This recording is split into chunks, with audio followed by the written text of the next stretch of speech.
Naitwa John Nkoma, ni mkurugenzi wa shirika la LYDC la hapa Iringa, na sisi ni moja ya partners ambao tunatekeleza mradi wa Makoresi katika mkoa wa Iringa.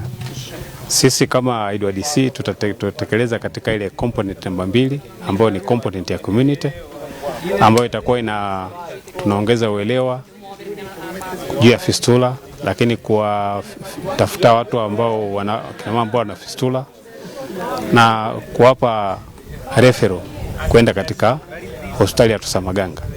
Lakini pia tutakuwa tunatoa elimu na kuwapa support ya kiuchumi, kuwafundisha mambo ya ujasiriamali kusudi waweze kujitegemea, kwa sababu pia mgonjwa wa fistula anahitaji kuwa na lishe bora. Na mradi huu tutaufanya katika halmashauri 3: halmashauri ya Iringa DC, halmashauri ya wilaya Kilolo na halmashauri ya wilaya Mfindi, ambapo tunategemea kwamba katika kutekeleza mradi huu kuwafikia hao, tutafanya kazi na wale wahudumu wa ngazi ya jamii, wale CHWs ambao watapata mafunzo na kwenda kuwafikia watu katika maeneo yao.